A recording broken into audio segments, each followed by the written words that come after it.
So we have a great view on our screen of the clamp arms opening up just around stage 2 under Dragon in preparation for strong back retract.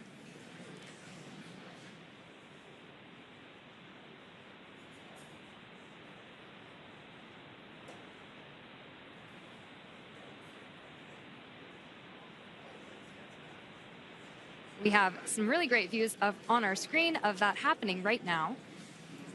And you can see it just moving ever so slightly away from Falcon 9 and the Dragon spacecraft, those clamp arms opening. And again, those late stages, those fuel lines starting to wind down their fueling procedures as we're about to hit T-minus 3 minutes until launch.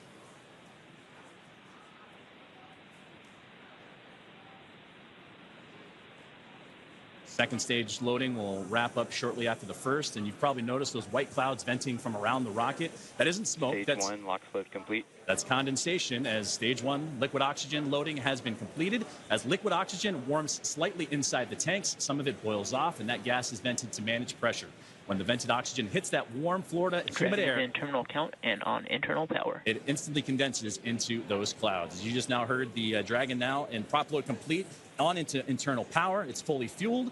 The rocket and Crew-11 are ready for liftoff. And this rocket now transitioning into internal power. The gas closeouts will also begin to purge all the feed lines and allow Falcon 9 to be isolated. And then they'll get vented overboard through the umbilicals and strong back retract. So coming up in just under 20 seconds, we should hear the call out that LOX load will be completed on stage 2, which will mean that there will be 1 million pounds of propellant loaded onto Falcon 9 at that point. We're coming up on that call out in just a few seconds from now.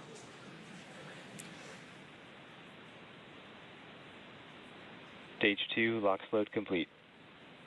Now that that's complete, we will vent down the TE, which will produce a white cloud off the side of the rocket, which is totally normal and expected. Dragon is in auto idle. Auto idle puts that rocket in a state the flight computers understand before it takes over. And that's making sure the transition to the final countdown is smooth and all the flight computers on board are in sync with each other and configured for launch. We're now 90 seconds away from Ground launch. gas closeouts have started. Expect loud venting. And there's the gas closeout that Sonia was just talking about. And now inside 80 seconds from the launch of NASA SpaceX's Crew-11.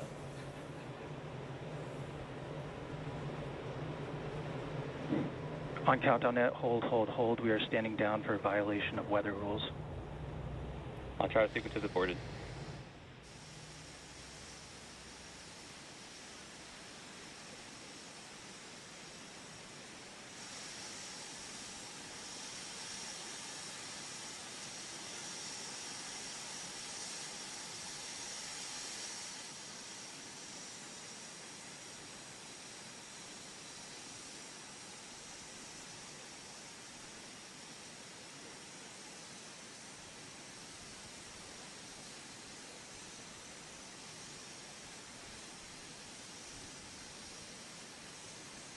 So as you've heard over the nets, that we did just have a hold called at the T-minus 1 minute mark.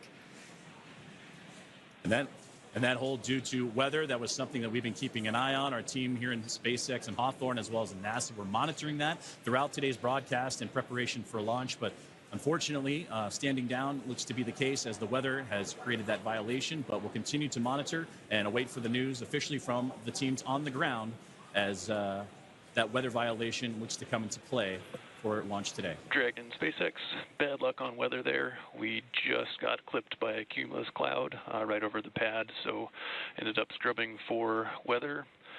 With that, you are go to proceed to 5.100 for launch scrub.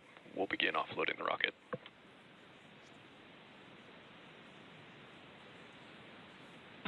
Dragon copies all 5.100. Too bad, but we'll be ready next time.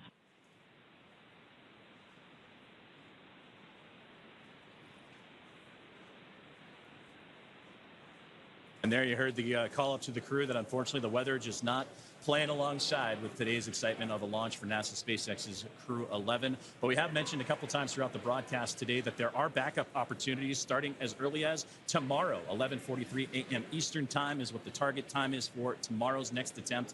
for launch for Crew-11, but it came right down to the wire, Somia, with that T-minus 1 minute. But you heard on the loops there that it was just clipped, as they said, by a cumulus cloud to violate the weather rule. So unfortunately, today's launch attempt has been scrubbed due to weather.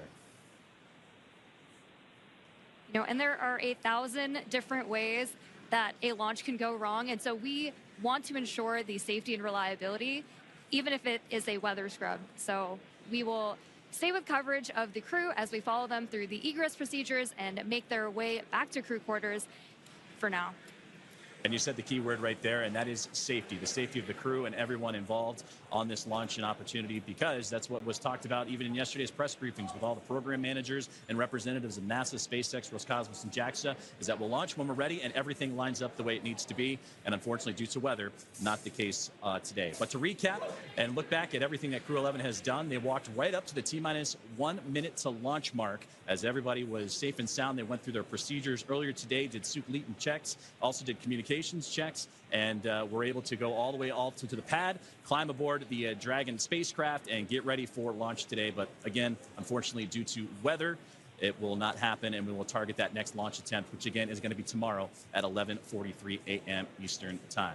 We will stay with coverage of the crew as we follow them through the egress procedures, getting out of the spacecraft and making their way back to crew quarters. And to do that, we're going to head back out onto the Space Coast of Florida and join Daryl Nail and team as today's launch attempt for NASA's SpaceX Crew-11 has been scrubbed due to weather. Daryl. All right, thank you, Joseph and Samia. We appreciate your coverage there. And now back here with NASA astronaut Nick Hague. We just returned from being outside. We were planning to watch the launch right there from a nice viewing spot here at the press site, the Kennedy Space Center in Florida.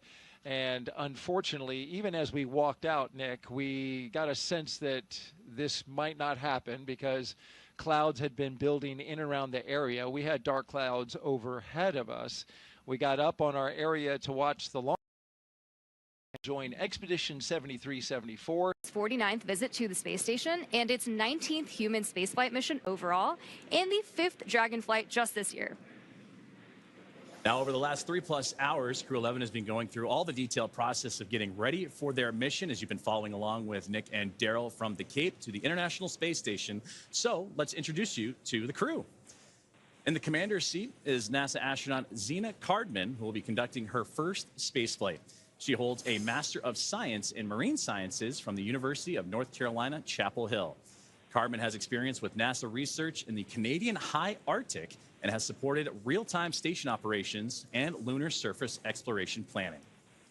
Now to the next of Zena is going to be pilot Mike Fincke, a veteran of 3 space flights. Fincke has completed an impressive 9 spacewalks, totaling 48 hours and 37 minutes of the time spent outside the orbiting laboratory. And he's also spent a total of 382 days in space, and Fincke is certified pilot for the Boeing Starliner, as well as SpaceX Crew-Dragon, a part of the NASA's Commercial Crew Program, as well as the co-pilot and flight engineer on Soyuz, and a mission specialist on the Space Shuttle, STS-134, that was Space Shuttle Endeavour, and fitting that he flies on Dragon Endeavour today.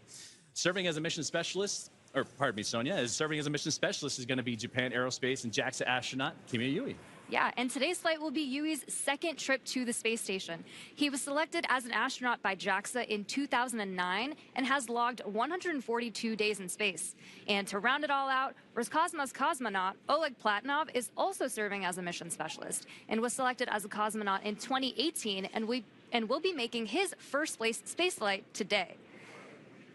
Now, as we get closer to 1 hour away from liftoff, let's take a look at what's going to be happening with Crew-11 once on board the International Space Station.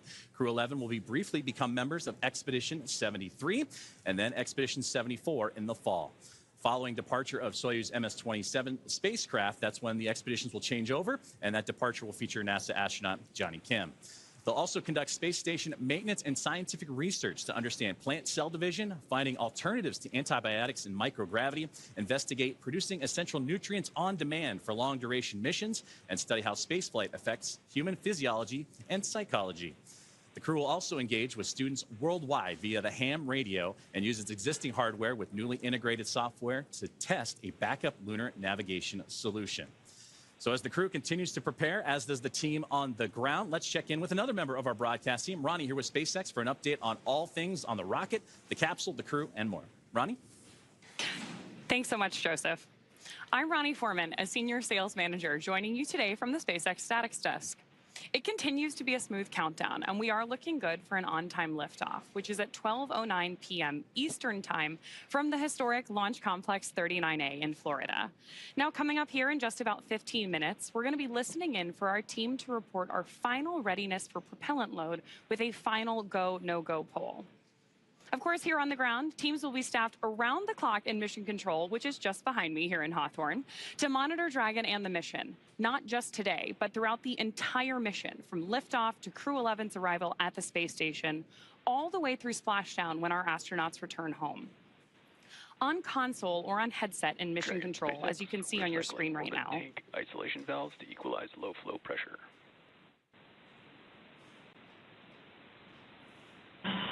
Dragon copy.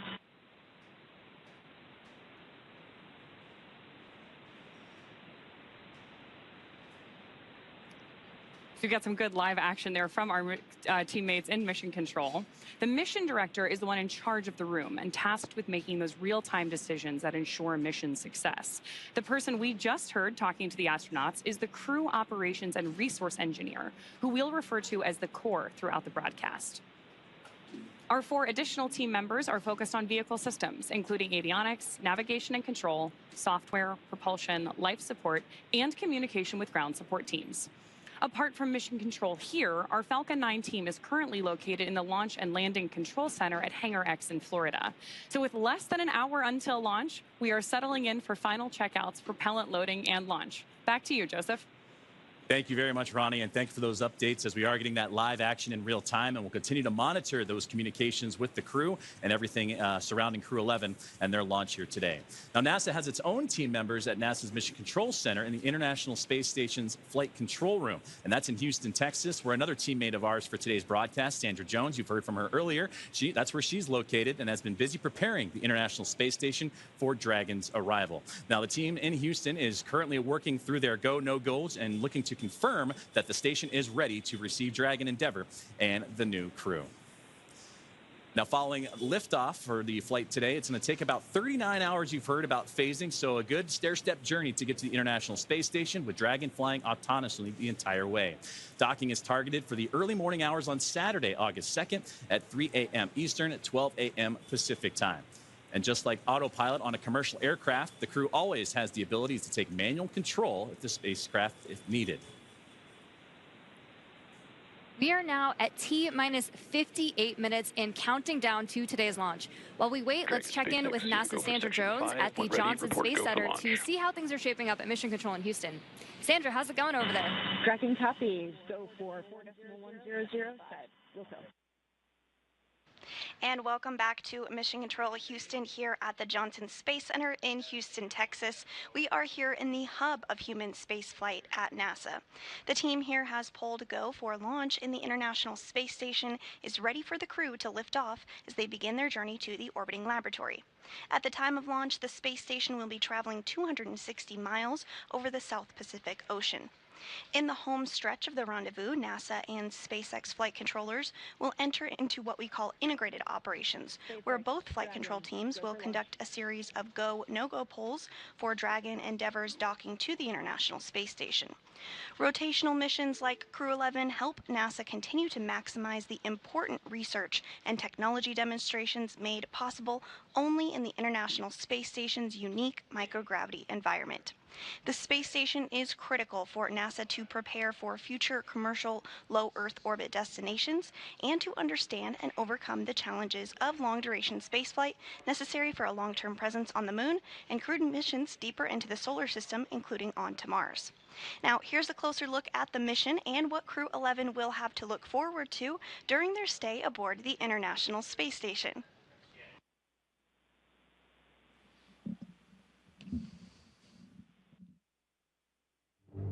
International Space Station, one of humanity's greatest accomplishments so far. 15 countries working together and adding more all the time that have helped plan, build, and fly the International Space Station. And it just shows what human beings can do when we work together.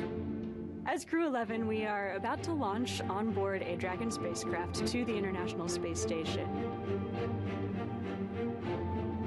We are actually continuing an ISS mission almost a quarter centuries. Right now, crew members are working very hard on the ISS. So we got that result, and actually we do more researches, then pass that information to Crew-12. Конечно, исследования на Международной космической станции, как я считаю, они очень важны, и они являются ключевым звеном в развитии технологии, науки и всей цивилизации. И все самое лучшее из космоса всегда приходит рано или поздно на Землю в виде новых открытий, новых приборов, возможностей и технологий. I'm very excited to see what kind of payloads we get to work with. It's a really interesting day-to-day life where 1 hour you might be fixing the toilet and then the next hour you're working on a physics experiment studying fundamental processes of our universe. We're going to be up there for a lot of time. And we're going to, every day, be in space, look at the Earth go by, and accomplish some really amazing science. We will do material science and human research in space, lots of experiments, and then maybe do some spacewalks. It's a really fun crew to be on. We're going to enjoy every moment, and we're going to help each other to be successful and accomplish our mission. So we have various kinds of difficult training together. For example, emergency training in Building 9 or emergency training in SpaceX. This kind of training actually made our bond stronger. Наш экипаж Crew-11 – это экипаж, который состоит из высокопрофессионально подготовленных людей. И мне нравится этот экипаж. In some ways, my only expectation for the mission is to fly and return home safely and still friends when we get back. There are so many things to play around with, to study, to explore, and I'm really open to every possibility, ways to engage with the International Space Station. We all came from other crews. Kimiya, Yui, San, and I both came from Starliner 1. Oleg was on a Soyuz mission before this, and Zena, of course, was on Crew 9. But we all came together with our previous experience, melded into a really fun team. We're ready to go fly to our International Space Station.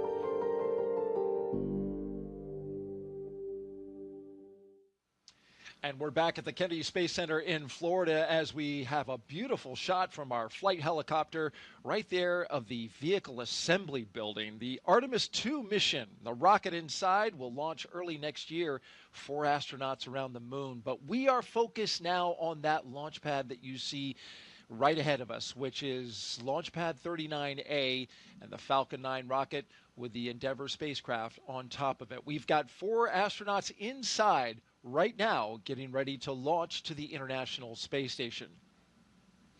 And we've got Nick Hague, NASA astronaut, with us, co-hosting our launch broadcast today. And Nick, we have questions for you that have been coming in from social. Would you like to take a few more? I'd love to take a few. Been doing a great job so far, so let's put that next question up on the screen. This is coming in from #AskNASA. During CRS missions, these are cargo resupply missions with Dragon, I noticed that most of the time there is cargo in the trunk, but I never see any of the trunk during crew missions. Why is that? Yeah, the crew missions fly up with an empty trunk, and that's really a mass constraint so that we can get those people up there. People require a lot of clothing, they require a lot of food, and all of those supplies have to get on, and so that comes at the expense of something in the trunk. Great answer. T-minus 51 minutes and counting, and now we're counting down to the moments before we arm the launch escape system and start fueling the rocket. But before we do that, let's send it over to NASA's Tony Jaramillo, who is standing by live at one of the best viewing locations here at the Kennedy Space Center. She's joined by NASA's Acting Administrator, Secretary Sean Duffy. Tony? Hey, thanks, Daryl. That's right. This is one of the best viewing locations where our guests have an amazing view of the rocket at the launch pad. Off to my left here, and joining me is Secretary Sean Duffy, NASA's Acting Administrator. Secretary Duffy, did you have a chance to speak to the crew before they headed out to the launch pad? I did. I was behind the glass yesterday with them. Again, I would tell you, they're right out of central casting. So smart, so personable. Especially Mike, who actually flew on the shuttle missions.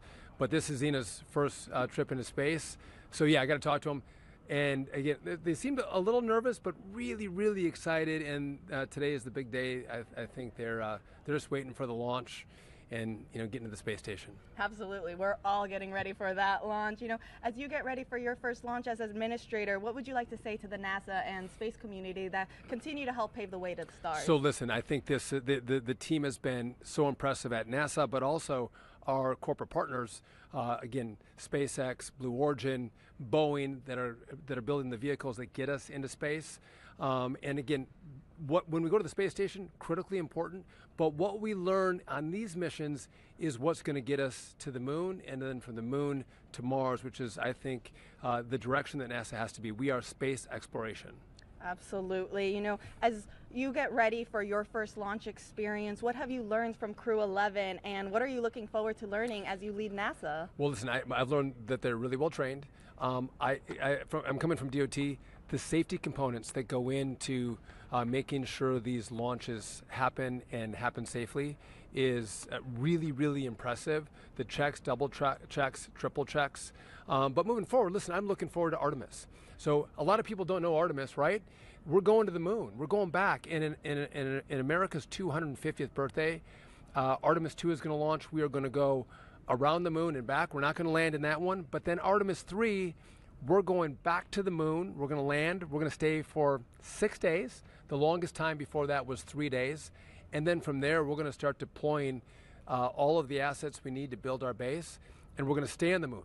We're not planting our flag and leaving. We're going to stay, learn, and then go to Mars. Again, there's critical real estate on the moon. We want to claim that real estate for ourselves and our partners, which is going to be critical to be successful in that mission. Absolutely. A lot of exciting missions coming ahead. I mean, you just mentioned one. I guess what should be that next exciting mission that the public can look forward to? Well, I think it's going to be Artemis 2, right? Again, going back to the moon. And again, sometimes you might think we already did that, right? We did that in the Apollo program. But what's happening with technology to get us there? It's revolutionary. And what I love is sometimes people will go like, well, what does this mean for us on Earth? Why are we doing this? Well, there's the exploration point of being an American, and that's what we do. We explore. We were pioneers. But also what happens with our scientists, our engineers, the machinists, the welders, the jobs that are created, and the quality and innovation in rockets that are happening in America, and the time frame in which we can produce them is amazing. And we have great competition. Obviously, this is a SpaceX. So over here, it's a SpaceX rocket, which they have been remarkable. But again, we have our other players who are chomping at the bit, and they're great partners. And again, we want to have a vibrant private sector business that partners with NASA as we accomplish these missions. Absolutely, and we are very much looking forward to Artemis 2. Secretary Duffy, thank you so much for joining us. Now we'll send it back to our team in Hawthorne.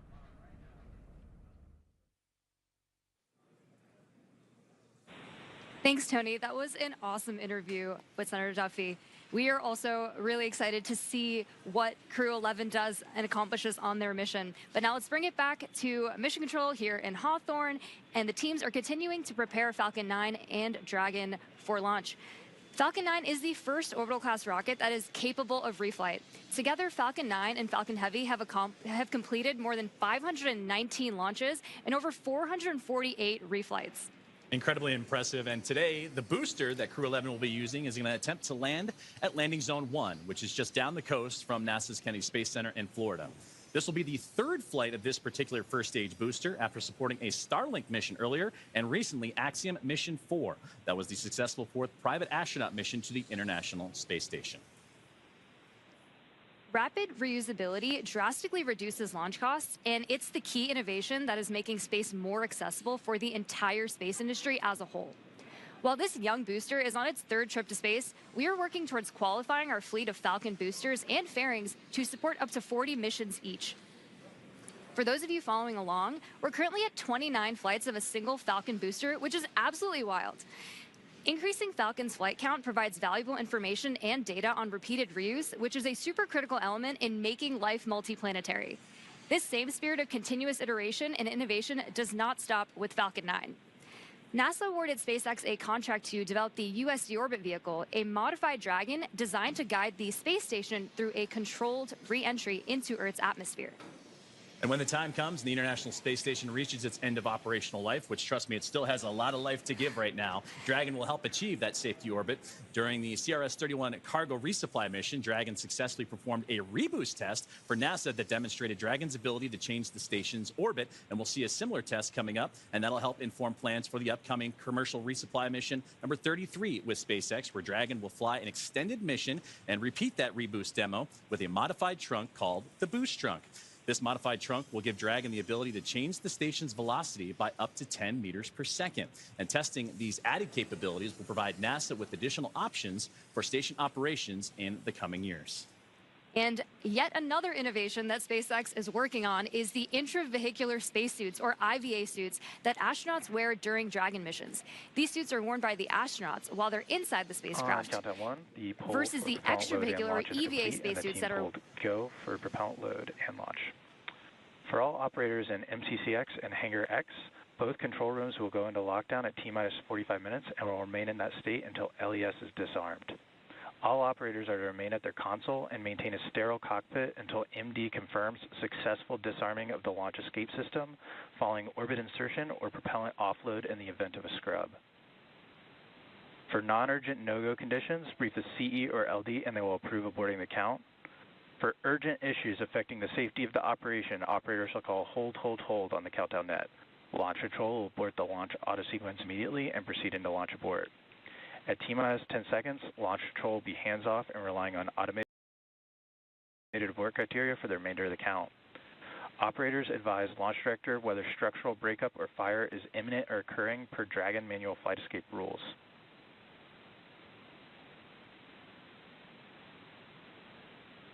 Launch control, you may proceed with arming the crew arm for movement.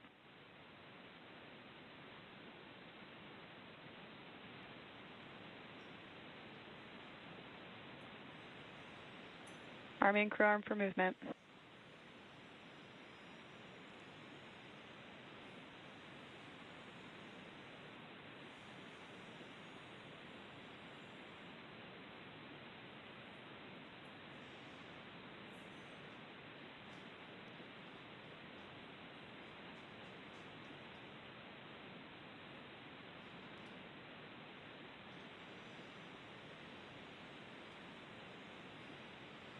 Crew access arm retraction started.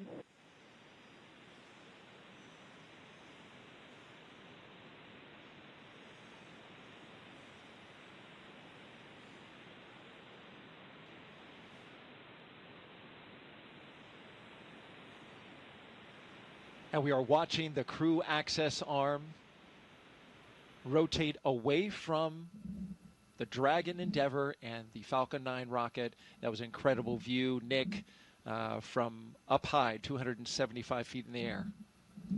Yeah, and so as the arm goes away, that's really your first unobstructed view out those two windows inside the Dragon capsule. Unique to Dragon for Soyuz flyers, there were no your windows don't open until you get all the way up to orbit and come out of the fairing.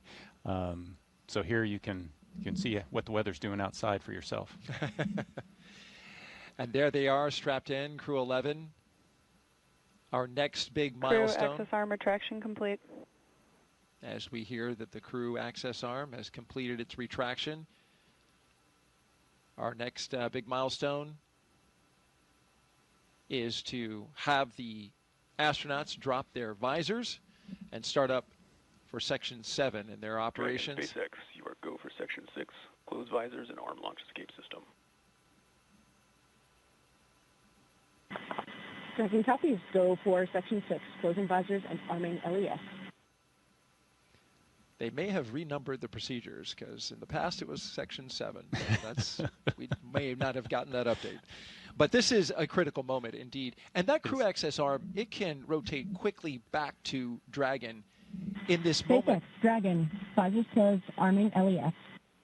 In this moment, in between, before they have the launch escape system fully armed. Right? Indeed. So the commands that are available to Zena and Mike at the displays, she's arming the launch escape system now As that's armed, there's also a button that's going to show up that'll allow them to do an emergency egress, which will command that arm to swing over rather rapidly.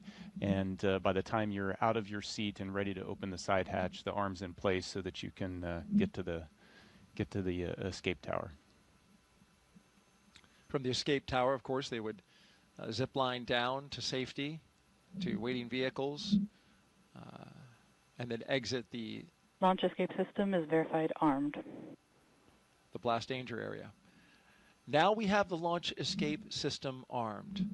This is a critically important system, Nick, that you actually had to use Tracking copy. on one of your missions, MS-10, back in 2018, that saved your life and the life of your fellow crew member. It's part of spaceflight today. What does it provide for this crew in this moment? Yeah, in this moment, it's its safety net. So the launch escape system is constantly trying to determine, is everything going okay? And it does that with looking at a bunch of different parameters. But as long as those stay within bounds, it doesn't do anything. But if something changes, or if there is a handle that the crew can initiate the launch escape, if that's activated, then this is going to separate them from that rocket and get them to a safe distance. And it's from the point right now on the pad all the way until they're in orbit. They've got continual safety net there to protect them. That capsule can get up in a hurry, too, as you were mentioning with these abort systems. They got to move quickly, going 436 miles per hour. In a matter of 7.5 seconds, the Dragon can do that when it fires up its Super Draco engines if it were needing to get away from that pad in a hurry. Yeah, absolutely. We're about to load the rocket full of fuel and oxidizer. And so if that energy is released, you need to be as far away from it as you can be. And so that escape system is designed to get them away in a heartbeat. As long as everything continues nominally, it's our hope that that system will not be needed today. As we march towards loading those propellants Nick was talking about, that begins at T-minus 35 minutes and counting. Another big moment when they start flowing RP-1, Rocket Propellant 1, which is a refined form of kerosene, similar to jet fuel, as well as that oxidizer that together produce that 1.8 million pounds of thrust to lift that rocket and the crew into space. Yeah, it's definitely an important moment, but it's also an exhilarating moment because this is when you start to hear the rocket come alive. The pumps and the fluid moving and the vibrations and it's, Dragon starts to have a personality, if you will. You can hear those sounds, right? Valves moving and clicking. You feel it, yeah. You hear it, you feel it. T-minus 37 minutes and counting until liftoff. We're just 2 minutes away from beginning to load propellant into the Falcon 9 rocket.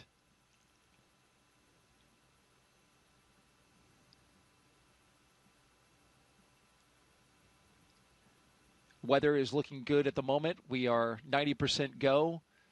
There was a small concern for cumulus clouds in the area. That's just the 10% because of course, this is July in Florida. And you can see even now, Nick, the sea breeze from the cool ocean starting to create. Tanks are venting for the start of propellant load. Starting to create those little cumulus clouds bubbling up around the pad. We had a clear sky earlier. We're getting a little bit now, but overall, we're expecting that should be clear. I see blue. It's the glass half full. I like that. As long as we have that blue sky straight over top of the rocket and 10 miles out, we are good to go. And so far, right now, green conditions. The range is clear. The area around the pad. Boat traffic has been cleared by range operations.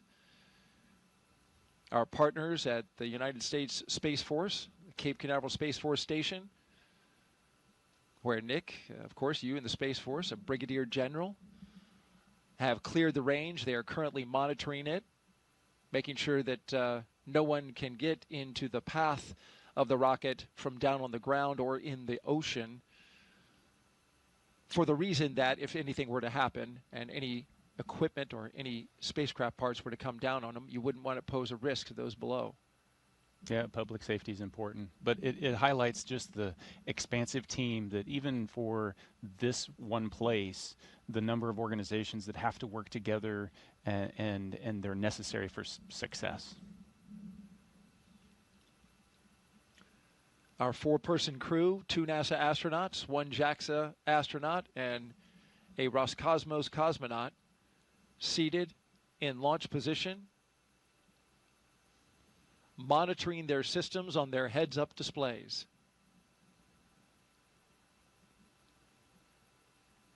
In the foreground on the right, that is a launch tower for Starship, the vehicle that SpaceX is currently testing and developing for use, among other things, in the human landing system for NASA. The launch auto sequence has started. And that's the call that begins the propellant flowing into the rocket. And now we are on an autonomous timeline counting down to 0 at 12:09 p.m. Eastern Time. This is a good milestone. It really signals that we're going to space. Yeah, it's you know, the clock is definitely ticking. Up to this point, the crew's been strapped in for a little more than 2 hours. There's been margin built into the schedule just in case, you know, the side hatch doesn't pass its leak check or a suit doesn't, you know, whatever pops up, we've got a little margin. As we get closer and closer to liftoff, that margin disappears. And so now we're on a pretty tight timeline all the way down. You know, 35 minutes to launch. The visors have been closed since they armed the launch escape. It's been about 8 minutes. It's at this point where I'm sitting there going, I wish I had scratched my nose before I put my visor down and trying to figure out how I'm going to do that, because they're going to be like this for another 45 minutes with the visors down. Boy, that sounds like a long time when you put it that way. Well, there's great anticipation, right? This is the moment they've been training for, a year in the making. For Zena Cardman, who's essentially trained twice, even longer than that. They have been looking forward to this moment for so long and training so intensely, and here it is upon us. Yeah, and you know, the time for reflection was in those 2 hours leading up to this point. At this point, now it's the mental rehearsing. They're chair flying exactly what's going to happen during the next 10 minutes when they lift off, and all the different things that they're going to need to do, as well as the couple few activities that they're going to have once they get to orbit. Chair flying. That's what our astronauts are doing right now, and we'll stay with them as we count this down. For now, let's send it out to SpaceX in California.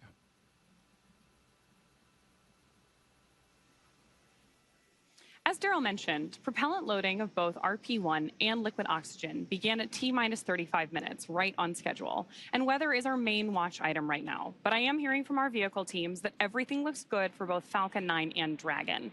So next up, at about T-minus 30 minutes, the SpaceX launch director will inform the crew when loading of cryogenic helium will begin, first on stage 1 and then on stage 2 about 4 minutes later.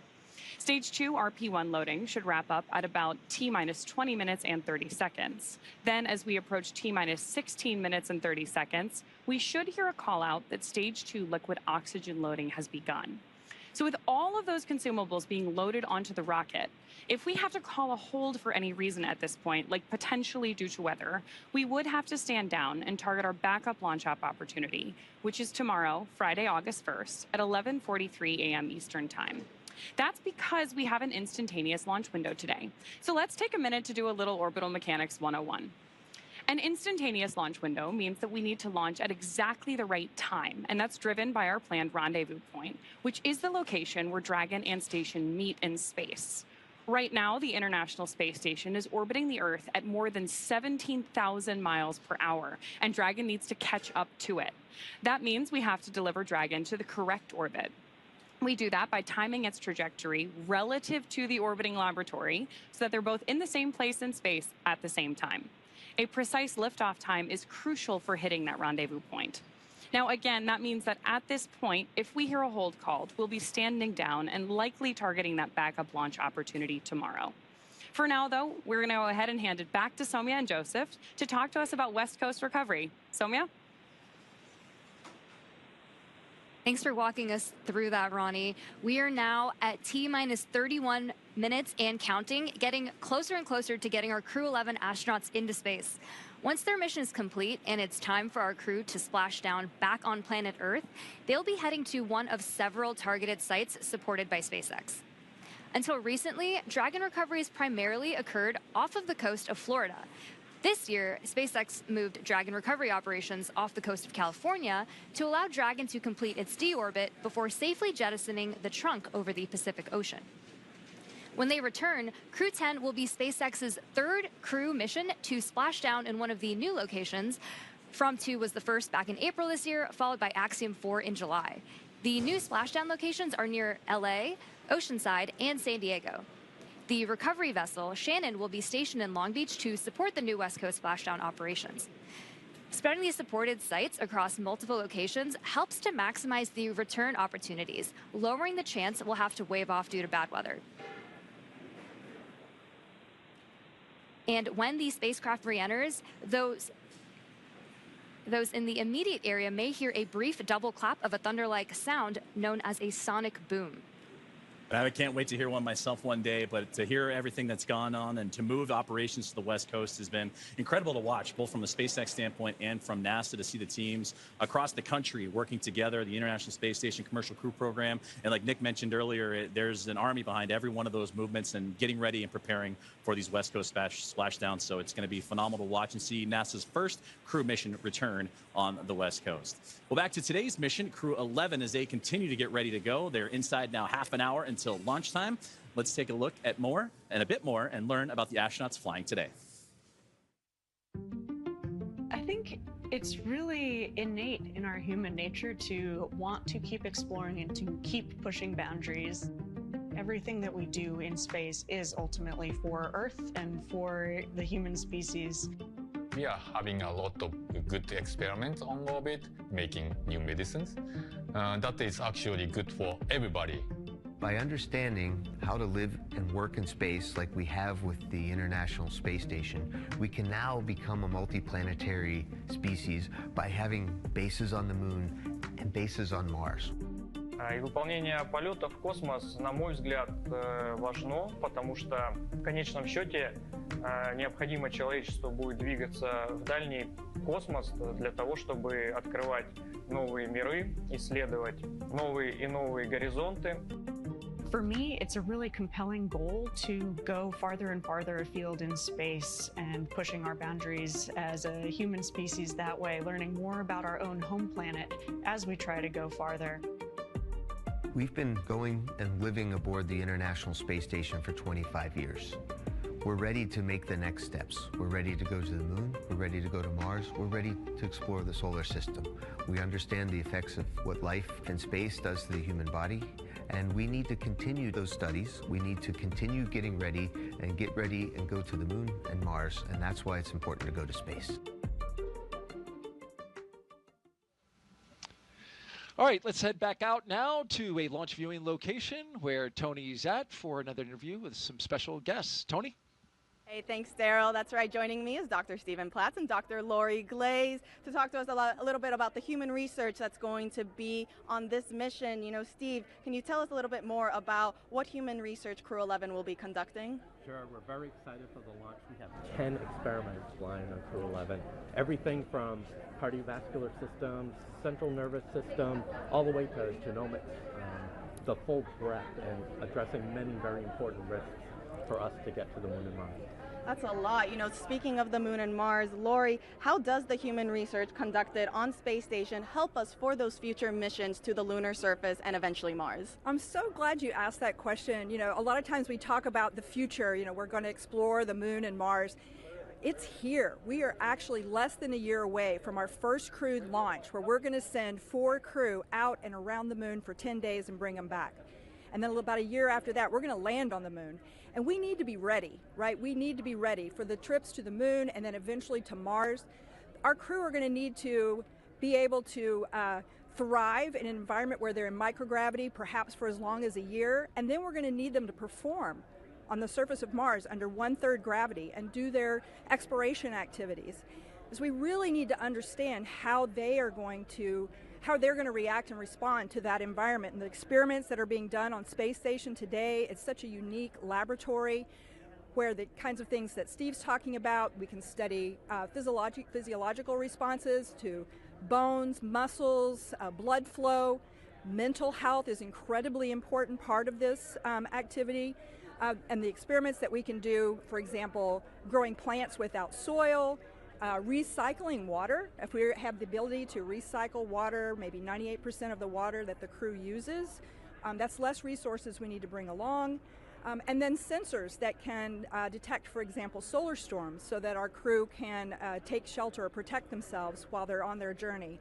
So again, the experiments that are being done are incredibly important to our planning, which, as I said, we're launching in less than a year. We need to be ready. That's right. I mean, a ton of valuable research that we are gathering. Speaking then on, the research for Crew-11, Steve, I heard, there's a new experiment that's going to Space Station. Tell us a little bit more about that. Yeah, that's called manual piloting, and what that is looking for is the ability for the crew to land a vehicle on the lunar surface. So we're looking at the sensory motor aspects, balance, cognition, some of the things that Lori was talking about, and putting them all together, and we have a simulator that actually moves in all dimensions and allows the crew to feel like they're actually landing a spacecraft. And we're doing that pre-flight. We have some devices on station where we can do in-flight measures as well as post-flight. So that will give us a great idea of what we need to do to prepare the crew to land on the lunar surface. That's great. I mean, Lori, tell us a little bit more about those benefits of traveling then beyond low Earth orbit now. Well, the reasons we're going to the moon and eventually the ability to establish a permanent presence on the surface of the moon, a base per se that we can go back and visit multiple times, is the science that we want to conduct on the surface of the moon will be incredible. We're going to a place that is totally different than where the Apollo astronauts landed, so totally unique environment, different lighting conditions, different geology of the rocks. We anticipate there is water ice beneath the soil in some places near the South Pole where we're going to land humans for the first time ever. So we will be able to do incredibly unique science, but we'll also be able to continue the human research aspects for longer duration stays on the surface of the moon where we're trying to live and work, and that will again feed forward to help us be better prepared for Mars. Absolutely, a ton of exciting things coming up. Thank you both so much for joining us. Now we'll send it back to Daryl and Nick. Thank you, Tony. Crew-11's time in orbit will teach us how to keep humans healthy in space for the long haul. Meanwhile, on the moon-facing side of NASA's work, Artemis II astronauts, including Commander Reed Wiseman, are training for a very different challenge, a 10-day mission around the moon. And before they launch, NASA and the Department of Defense are making sure they know how to get them home, even in an emergency. Here's Reed with a behind-the-scenes look.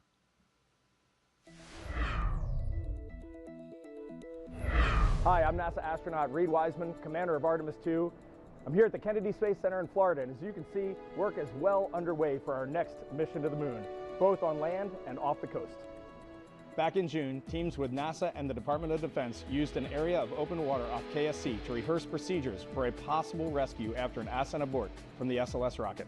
Instead of using astronauts, they used a set of test mannequins staged inside the crew module test article, a full-scale mock-up of the Orion spacecraft.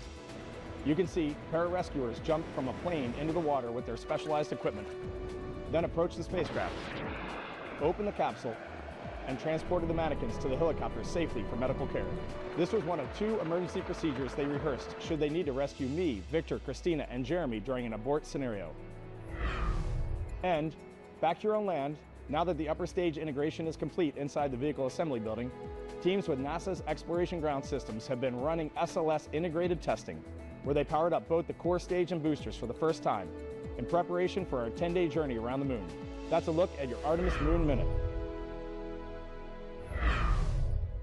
For more Artemis updates, scan the QR code on your screen right here or visit nasa.gov/Artemis-Roman numeral 2.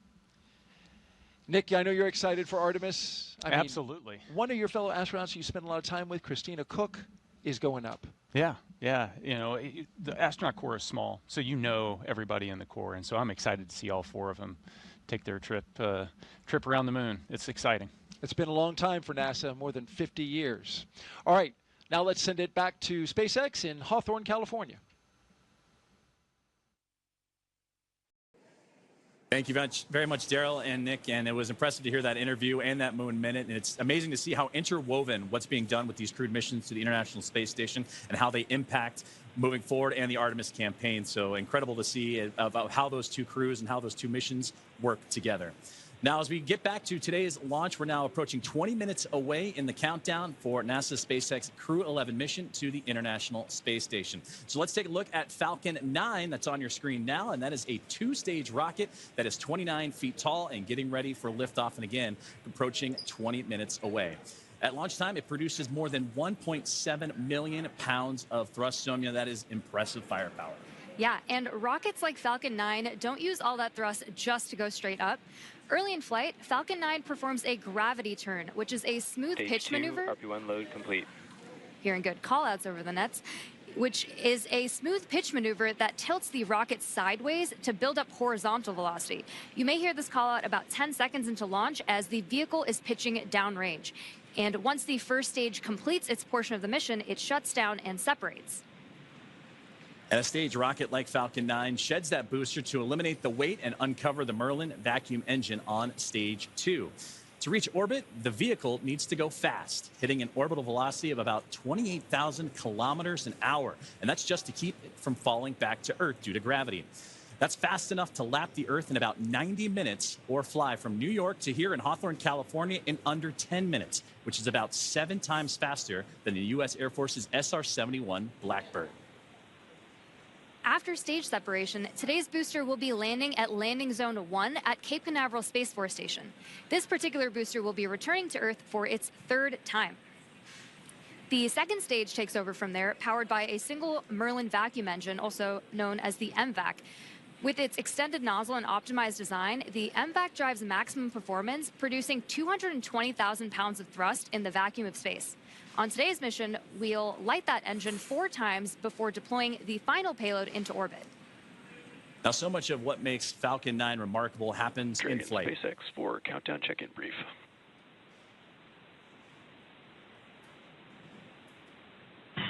Dragon's with you. Okay, Zena, we have healthy Dragon, healthy Falcon 9, just like last time, so prop load is proceeding nominally. We do have one watch item that has popped up. There is a pop-up storm cell that is just to the north of the pad. Currently not violating any LCCs, but we are monitoring this particularly closely as it's moving offshore. We'll let you know if it starts trending towards blocking launch today, but again, not expecting that at this time. Dragon copies all. We've got a healthy Dragon, healthy Falcon. We're proceeding towards launch. Only watch item is a storm cell that is north of the pad moving offshore. We'll continue monitoring, but otherwise looking great. That's a good readback. And great communications there from the team here at SpaceX on the ground in Hawthorne, monitoring. What we've been keeping an eye on throughout the broadcast here today is that weather popping up, but everything else looks strong and healthy. The Falcon 9, the capsule itself, and the crew, they're still ready to roll as we're now about 17 minutes away from the launch. Now, talking back to Falcon 9, and what remarkable happens is what happens in flight. It's the first stage, landing itself on land or on a drone ship in the middle of the ocean, the fairings that can parachute back, all ready for another flight to space. Every part of Falcon 9 is a part of a larger design that comes together to do one thing, and that's escape Earth's gravity. And getting to space is the first step to building our multi-planetary future. At the top of Falcon 9 today, the crew is sitting inside Dragon Endeavour. Dragon has played a significant role in advancing our future in space by safely transporting crew to and from the International Space Station. There are currently 5 Dragon spacecraft supporting human spaceflight missions: Endeavour, Resilience, Endurance, Freedom, and our 5th and final Dragon, Grace, which just launched the Axiom 4 mission last month. Designed with safety as the highest priority, Dragon is capable of carrying up to 7 passengers to and from Earth orbit. The Dragon spacecraft has Stage 2 LOX load has started. 16 Draco thrusters, as you heard that great call out there, as the fueling continuing to make its way into the rocket. And those 16 Draco thrusters can be used in space to help navigate the spacecraft to its destination, each providing 90 pounds of force. Now, that doesn't include the 8 Super Draco thrusters used for an abort, which are no longer active once the crew is in orbit. To date, Dragon has been to orbit 53 times, including 48 trips to the International Space Station and 18 human spaceflight missions. And as we mentioned earlier, today's Dragon, Endeavour, has been pretty busy, having also flown NASA's Crew-2 mission, Axiom-1, and NASA's Crew-6 and Crew-8 missions. Overall, for the Dragon fleet, this will be Dragon's 49th visit to the space station and its 19th human spaceflight mission overall, and the 5th Dragon flight this year. Dragon is the first private spacecraft to take humans to the orbiting lab, having flown 300,000 pounds of cargo and more than 1,000 experiments to space, as well as 70 crew members representing 20 countries. Our versatile Dragon spacecraft can autonomously dock with the International Space Station when outfitted with a docking adapter, which is just how it's configured for today's flight. And when it's not going to the space station and it's in free flyer mode, the docking adapter can be swapped out for a cupola, as it was back during the Inspiration 4 mission. Another option we have is the Skywalker hardware, which supports extravehicular activities or spacewalks, as we did during the Polaris Dawn mission. And amazingly, there has been a Dragon in space for 1,358 consecutive days since Crew 3. Now, with T-0 coming up in about 14 minutes or so, our teams are continuing to do a series of system checks to ensure Dragon and the Falcon 9 are ready, with fueling continuing to get underway. And again, we're monitoring that weather that the teams here at SpaceX are keeping an eye on and have been relaying up to the crew. So let's check in with Ronnie with the latest. Thanks, Joseph. So as you've heard, we are still on track for an on-time launch today, and we're monitoring lots of different factors as we get closer to liftoff. Most importantly, both Dragon and Falcon 9, of course carrying our Crew-11 astronauts, continue to be healthy. You heard that we've wrapped up Stage 2 RP-1 loading, and that Stage 2 liquid oxygen loading also wrapped up on time at about 16.5 minutes to go. The launch escape system is also armed. That's, of course, the system designed to propel Dragon away from Falcon 9 in the unlikely event of an emergency. And the Eastern Range is monitoring keep-out zones along the flight ascent corridor and is tracking no issues for today's launch. Weather continues to be a watch item, so we'll keep an eye on that. But for now, we are go for the 6th mission of Dragon Endeavour. It is a fantastic milestone for Dragon, and here at SpaceX, we could not be more excited. So to add a little something extra to our celebration, I've got our Dragon plush hanging out with me here in front of Mission Control. Now, this guy is not the zero gravity indicator for today's mission, but do keep an eye out for that once Crew-11 reaches orbit. This is, though, a fun nod to all the successful flights that Dragon has made, and all of the crews that we have been so lucky to work with. I think this is a great way to celebrate today's flight milestone, and I really have appreciated joining you all. Thanks for joining me at the status desk for all of our coverage today. With that, go Dragon, go Crew-11, and I'm going to hand it back to Sandra for status update from Houston. Thanks, Ronnie. That plush is cute. I'm going to have to get one for myself. Back here in the International Space Station Flight Control Room at NASA's Johnson Space Center in Houston, teams continue to work around the clock to monitor activities aboard the orbital outpost. Leading the team inside the room today is NASA Flight Director Scott Stover. The team in Mission Control and the team in Hawthorne, as well as the astronauts aboard the International Space Station, will track the autonomous docking of Dragon Endeavour when they enter into joint operations. This will happen when the spacecraft enters the approach ellipsoid, which is the invisible boundary stretching 4 by 2 by 2 kilometers that helps us monitor all arriving and departing spacecraft. It's essentially the neighborhood of the International Space Station. Once docked, crew members in both Dragon and aboard the International Space Station will perform a series of leak checks, and then will work to open the spacecraft's hatch for Crew-11 to float into the space station and begin their stay. We anticipate that the hatch will be opened about an hour and a half after docking occurs. When they enter the orbital outpost, crew will be greeted by the rest of the Expedition 73 crew and will come together for opening remarks. But for now, that's going to be all from us here in Mission Control for today, as the anticipation continues to build for launch in less than 20 minutes from now. So, how's it looking on the Space Coast, Daryl? Well, we've got a mix in the weather. There's some clouds that are building, but so far still looking good, okay, for launch. It's a watch item at the moment, and so we're keeping our eyes to the skies. Also, this is a first for our broadcast team right here. An astronaut who once sat right here where Nick is sitting as a commentator is now minutes from flying to space. Zena Cardman was once in this very seat, the one that Nick Hague is sitting in now, less than a year ago. She was supporting Nick as he launched with Crew-9. She was originally set to command that mission, but when Crew-9 had the shift and had the change up of assignments, she had to step back to help get the team off the ground. And here's what she said, Nick, after watching you and your crew go into space. Every crewed launch that I have ever watched has really brought me a lot of emotion. This one today was especially unique. I think it was hard not to watch that rocket lift off without thinking, that's my rocket and that's my crew. But I also know that I'm not the only person who can think that. Of course, we have Stephanie Wilson here today, but I mean, there are many, many people who made this mission happen, and there are people on orbit who will be taking this capsule home. And it makes me very proud to know that I am one of many people who can say, that's my crew, that's my rocket. Makes me really proud, makes me feel very connected to this mission that we all get to take part of. Go Crew-9. An emotion-filled Zena Cardman in that moment, and she is going to give us some words any moment now. Dragon SpaceX, confirm crew displays are configured for launch. Your thoughts on hearing that after you launched? SpaceX, Dragon, displays are configured for launch. It is our honor, our privilege, and our choice to take part in something much greater than any individual, but it's the individuals who make this endeavor great. To each of you at SpaceX and NASA, to our partners at Jaxa and Roscomos, to family, friends, and mentors, you fly with us today.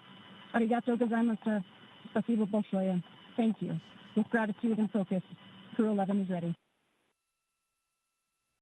And more words. Crew-11, sentiment is the same on the ground from everyone staying here. We have enjoyed working with you in the preparation for the mission. Looking forward to doing the same in flight. Good luck. Enjoy the ride. And more words from Zena Cardman. We just heard from her live. Yeah.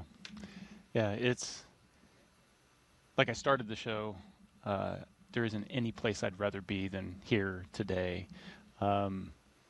What Zena said is so true, you know, and it's this palpable feeling that, hey, that's my crew.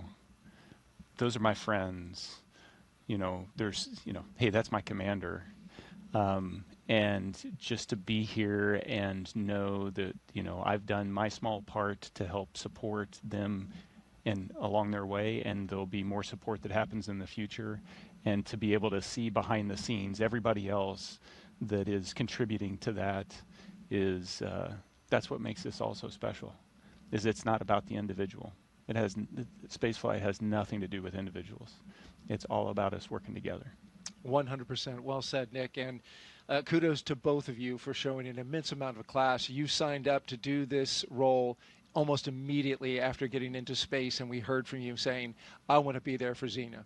Thank you for being here. And go Crew-11. And so with just 7 minutes to go, a little over 7 minutes, we want to send it back to Hawthorne for the final countdown. Thank you, Daryl. Thank you, Nick. And those were beautiful words from Zena Cardman. You can hear the emotions behind them and what they're looking forward to getting ready for launch. And they say Crew-11 is ready. As you mentioned, about 7 minutes and change to go until we have liftoff, and we're still awaiting the final propellant loading to complete, and then we'll get into engine chill, and more milestones will be along the way. It's going to be about a 9-minute ride to orbit, and then Dragon in the second stage will continue to coast for a few minutes after that once the first stage and second stage have performed. You'll be hearing some of those performance calls as we get into that final countdown, and then after liftoff. These are SpaceX flight controllers reporting on the trajectory, speed, booster, and performance, and the key milestones, but there are some other calls that you'll hear the crew make as well, especially after liftoff. The crew will report out a few number and letter combinations which mark different abort zones throughout the flight up the eastern seaboard. The first two, 1A and 1B, are abort modes available. Has started. And right on cue for the engine chill that has begun. And those first stage abort zones, again, 1A and 1B for that first stage. Next are 2A through E. Those will come into play once the second stage kicks in. They'll only hear that 2A call. And diverting a little bit from the other naming systems, we'll hear the call Shannon, which refers to Shannon, Ireland. This means that the crew could target off the coast of Ireland if they needed to abort late in that second stage burn. You'll hear these different calls throughout the flight uphill along the way, and the performance callouts from the guidance, navigation, and control officer, and also the propulsion lead. So we're coming up on T-minus 6.5 minutes. We heard that the engine chill is started, and that means that that small trickle of fuel making its way into the engine to prime it Stage for 1 fuel load launch. complete. So we already heard that stage 1 engine chill has already started, which is a key process that prepares the engines for flight. Right now, the prop in the tanks is isolated from the engines. Sorry. The prop in the tanks has already started trickling into the Merlin engine pumps as the engines are chilling for the start sequence. And we do this because the super chilled and densified liquid oxygen is really, really cold. And we use this process to bring the engine hardware down to a cooler temperature before flowing all of the LOX and propellant into it during flight. At liftoff, Falcon 9 is consuming 700 gallons of fuel per second. So engine chill helps us to prevent thermal shock and ensures nominal engine performance. Shortly, coming up, we should also hear the call out for stage 1 RP1 load completion. As you mentioned, engine chill is now underway. We're getting ready for those next call-outs that'll be coming up here shortly, as we are now almost 5 minutes away from liftoff, and that's where they're going to configure for terminal count. And that will be a call for Dragon to configure to terminal count and transition into internal power. Falcon 9 tanks are pressurizing for strong back retract. And at this point, the Dragon onboard is in computers configure for terminal count. Perfect. Right on schedule, and those onboard computers now taking control of the spacecraft. You also heard the call out for pressurizing to give extra structural stability for the rocket as it makes its way uphill. So we're approaching now 4.5 minutes away, and then around that time, you'll hear, you mentioned it there, the strong back retract, and that'll allow provide access to Falcon 9's fueling lines and umbilicals for prop load and different gases being loaded on board. But right now, everything's starting to wrap up, and Somya, it's exciting Strong to get to back this. retract has started. Exciting to get to this point of the countdown. As you heard it right there, the strong back retract is on its way.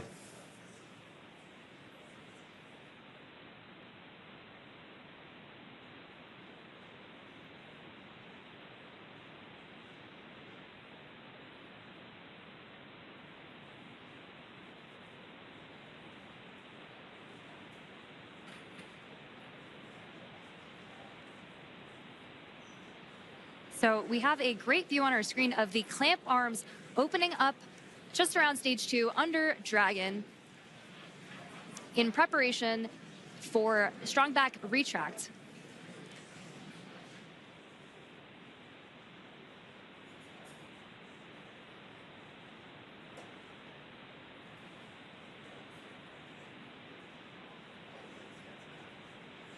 We have some really great views on our screen of that happening right now.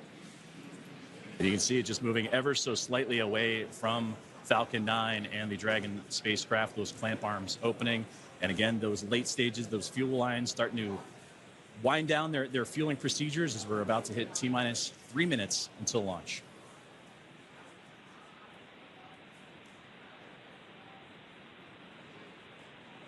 Second stage loading will wrap up shortly after the first, and you've probably noticed those white clouds venting from around the rocket. That isn't smoke. Stage 1 LOX load complete. That's condensation, as stage 1 liquid oxygen loading has been completed. As liquid oxygen warms slightly inside the tanks, some of it boils off, and that gas is vented to manage pressure. When the vented oxygen hits that warm Florida humid air, in terminal count and on internal power, it instantly condenses into those clouds. As you just now heard, the Dragon now in prop load complete, on into internal power. It's fully fueled. The rocket and Crew-11 are ready for liftoff. And this rocket now transitioning into internal power. The gas closeouts will also begin to purge all the feed lines and allow Falcon 9 to be isolated. And then they'll get vented overboard through the umbilicals and strong back retract. So coming up in just under 20 seconds, we should hear the call out that LOX load will be completed on stage 2, which will mean that there will be 1 million pounds of propellant loaded onto Falcon 9 at that point. We're coming up on that call out in just a few seconds from now.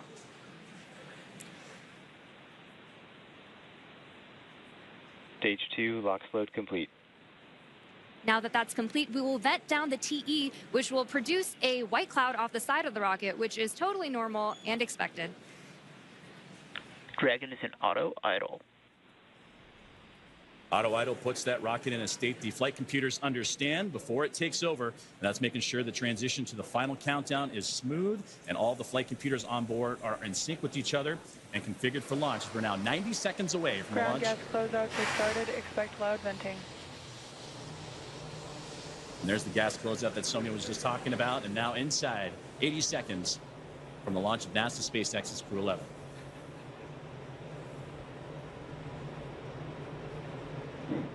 On countdown net, hold. We are standing down for violation of weather rules. I'll try to sequence is aborted.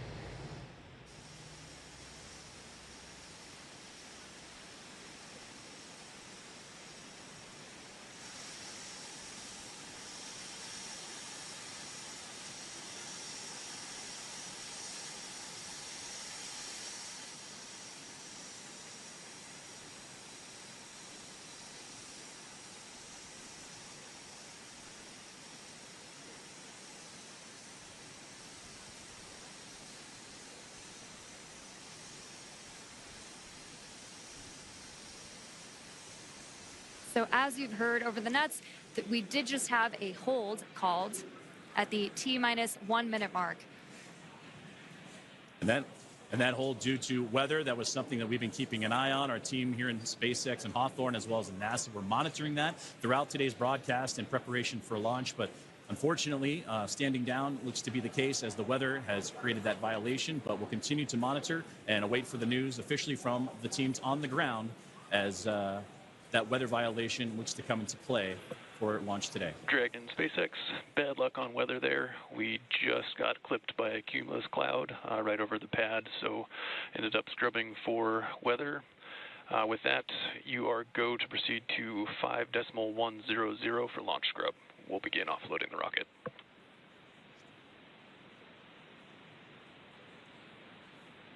Dragon copies all 5.100. Too bad, but we'll be ready next time.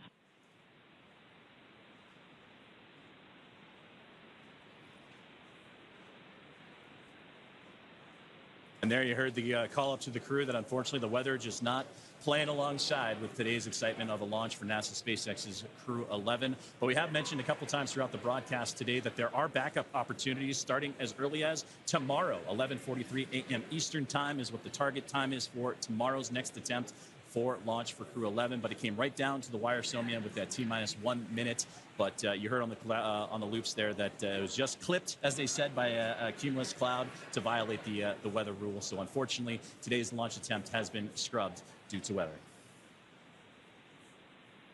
You know, and there are 1,000 different ways that a launch can go wrong. And so we want to ensure the safety and reliability, even if it is a weather scrub. So we will stay with coverage of the crew as we follow them through the egress procedures and make their way back to crew quarters for now.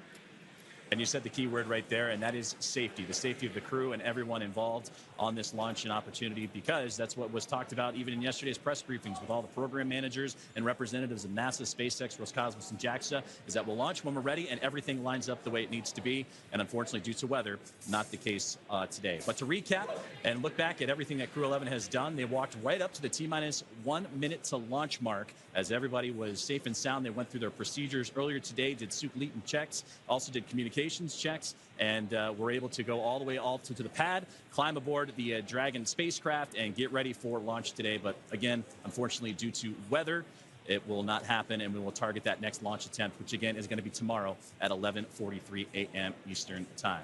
We will stay with coverage of the crew as we follow them through the egress procedures, getting out of the spacecraft and making their way back to crew quarters. And to do that, we're going to head back out onto the Space Coast of Florida and join Daryl Nail and team as today's launch attempt for NASA's SpaceX Crew-11 has been scrubbed due to weather. Daryl?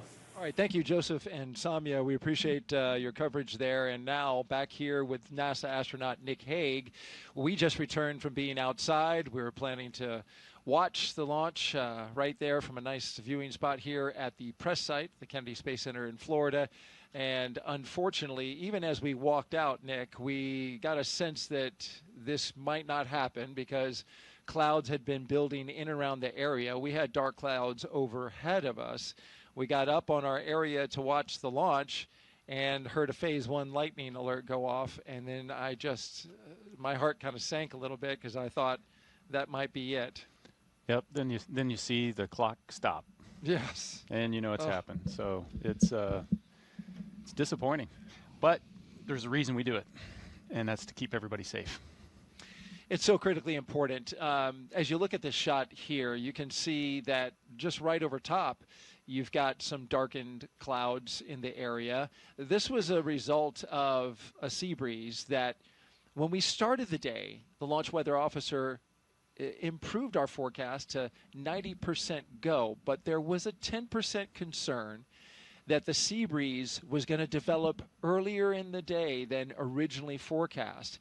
And that sea breeze, which is very, this is very common here in Florida in July, once that air starts moving over the ocean and onto land and meets the warm air, our blue skies went to cumulus clouds scattered across the spaceport. And we just had one get just inside the 10-mile radius. Dragon SpaceX, for awareness, we're looking at approximately 50 minutes for the prop offload time. So it should be approximately 1700 UTC when we are able to proceed with 5.100 and rotate the seats.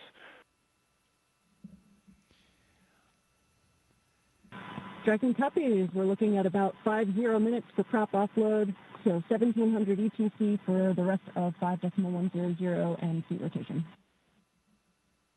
Good readback.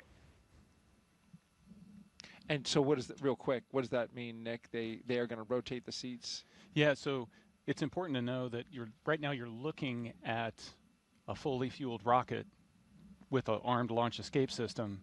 And so the crew is in the same posture that they were in the 45 minutes leading up to launch. They've got to be in that posture until they can offload all that propellant, which takes about the exact same amount of time to offload as it took to put on, as well as disarm that launch escape system. And so this is a very active rocket right now, and they, that launch escape system, if something went wrong, even now it's still protecting them. It's a great note there.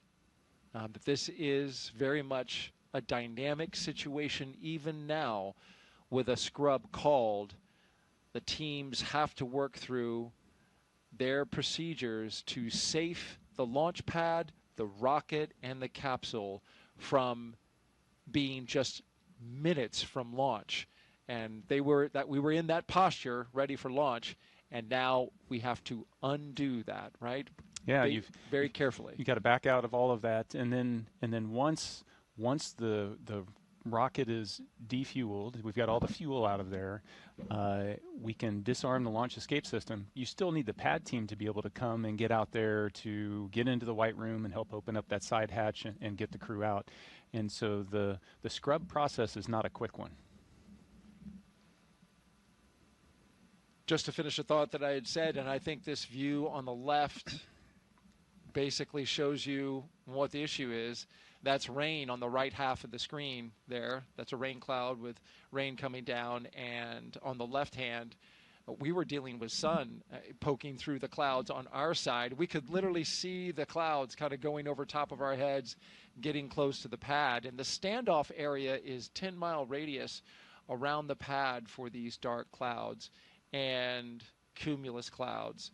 And that is a safety factor. We'll talk a little bit about that. That is because you don't want to send a rocket through a tall cloud like that could generate some energy from the rocket passing through it.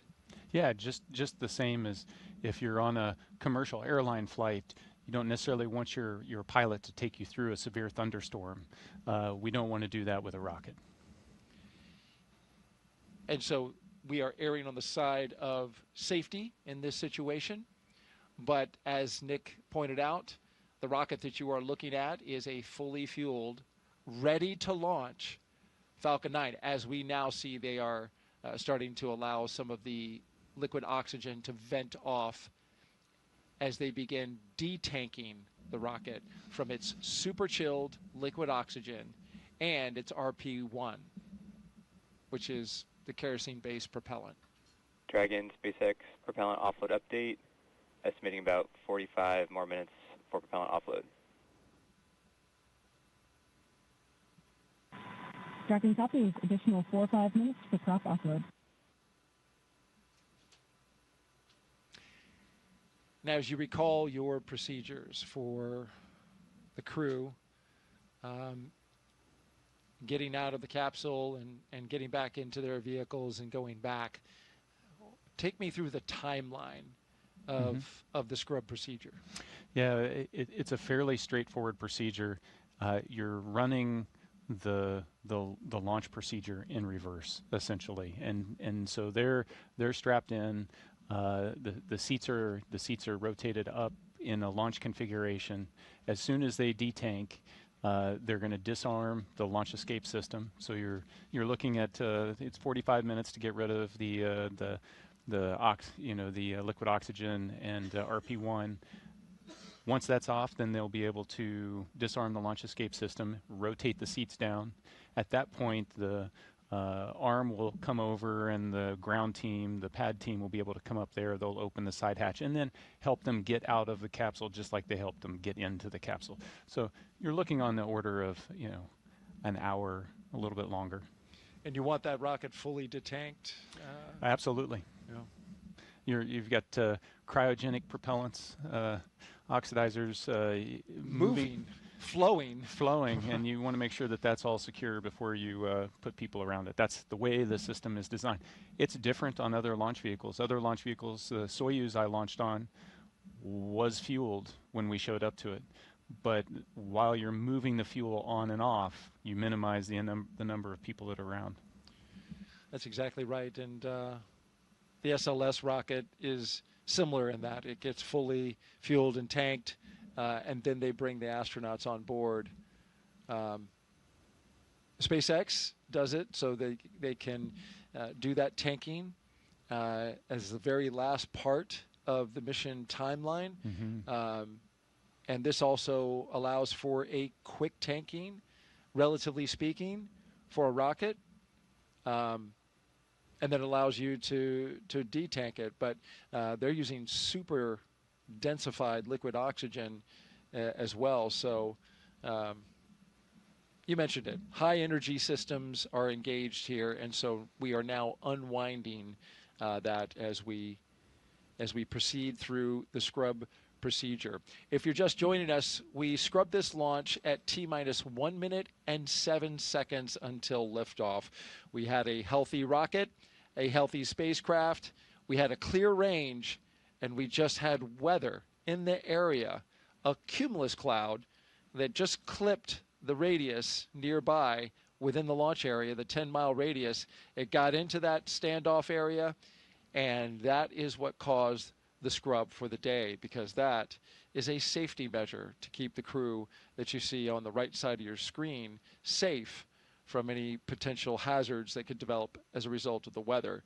This view gives you a clear look at exactly where the clouds ended up now just about 10 minutes after when we were supposed to lift off, right over top of us. They were certainly in the area. We heard the lightning warning go off. And so we knew when we were standing out there watching this launch that that was a bad sign. But it's interesting. I've seen it go both ways, right? Where we get a launch forecast that is 85% no-go. But you find a hole in the clouds that's just 10 miles in radius, and it's all around the launch pad, and you can launch. This is the opposite of that. We had 90% go with only a 10% chance, but this is Florida in July. These things can pop up literally just from, the daily sea breeze collision that we have over land. Yeah, weather is dynamic, and we throw a lot of technology at it. We throw a lot of science at it, and it still baffles us sometimes.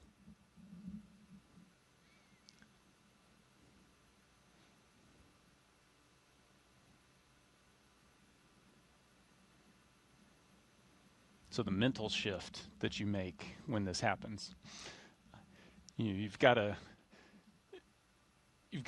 attempt to not make the mental shift immediately, because it is it is a live launch escape system that you're in, but inevitably there's okay, so once we get out of here, what's the next step? When is our next opportunity going to be? They've already been looking at weather predictions for days out, so they understand what the impacts to the phasing and the mission profile might be, the potential for bad weather in the upcoming days, and so they're already starting to think about, okay, so what's the next opportunity, and then having to get into the psyche of, okay, let's do this again, and it is to the T, to the minute, do it again. So it's very much a Groundhog Day. All of it, every single minute of roughly what do we 6-hour countdown where it begins for the astronauts. Mm-hmm. And you mentioned the backup days. Joseph mentioned those before. He tossed over to us, but it's worth mentioning again. Our backup opportunities are tomorrow, Friday, with a T0 at 11:43 a.m. Eastern Time. Our coverage would begin at 7:30 a.m. on NASA Plus. The weather for tomorrow is just a little bit better than it was today, but what does that tell you, right? We scrubbed today. It's 85% go. The concern is the same, because the same pattern could develop. It's cumulus clouds building up and around the pad, but I will add this. We have moved a little earlier in the day, so the later that sea breeze develops, the better opportunity we'll have for getting some clear weather. If we can't do it tomorrow, then our next opportunity would be Saturday, August 2nd. We'd still have an 85% go for Saturday. Same concern with cumulus clouds here at the launch pad. In both of those cases, well, let me talk about the backup number 2. The T0 for that day would be 11:21 a.m. for a launch, and that would be an instantaneous window. And you can see the pattern. We move about 22 minutes early every single day that we delay from this particular T0 today. And of course, that's orbital mechanics. We've got time. You want to explain that one? Yeah, sure. So the international. Oh. Yeah, no, you've got to wait for the plane of the orbit of the station to cross overhead, and it just works out each day that it's a little bit earlier. Unfortunately, if it had come overhead a couple minutes earlier today, they would have been able to launch. The weather would have been clear.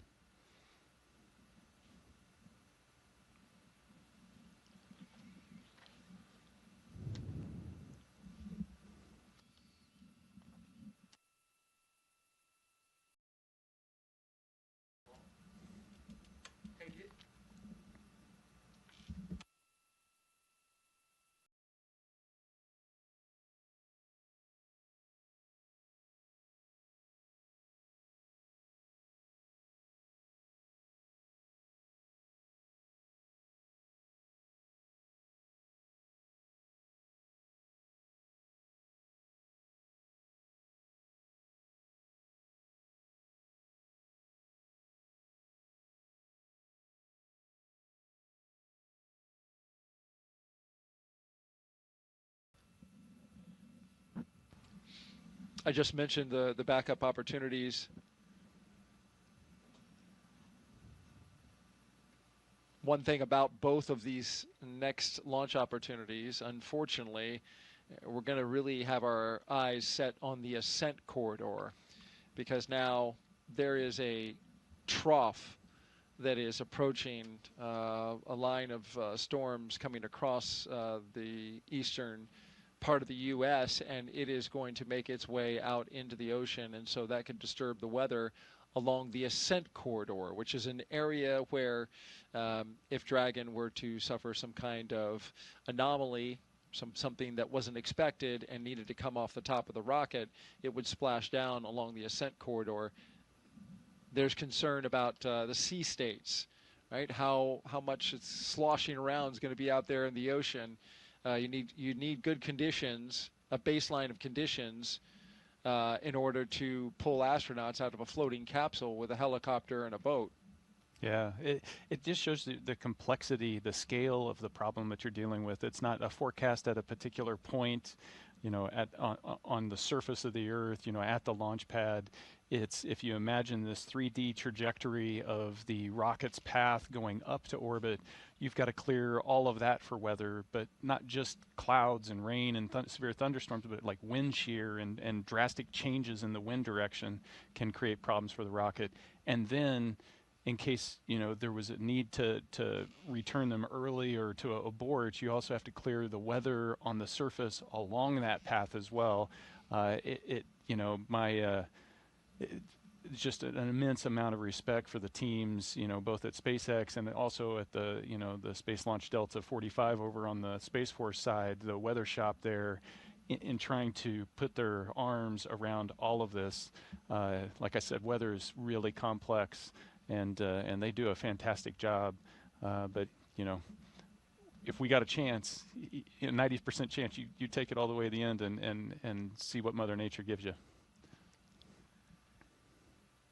And I'm sure, as an astronaut, when it's your arse in the seat, you want that level of awareness, that level of scrutiny given to the weather throughout the trajectory, throughout the launch area and the launch period. Oh yeah, the immense respect for them, knowing that their job is watching my back. And Dragon SpaceX propellant offload update, estimating 37 more minutes for propellant offload.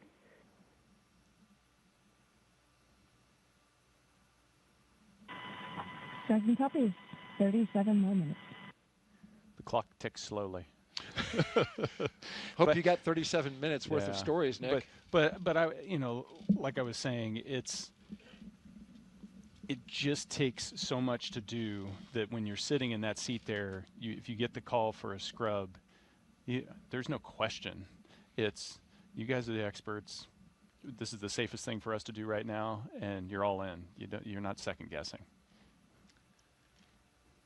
But you also have that moment, and like when we were standing out there, you're like, oh. There's the disappointment. There's the knowing you're going to have to go through this all again. The disappointment not just for the crews, but the team that's in quarantine with the crew.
and he's got good ones.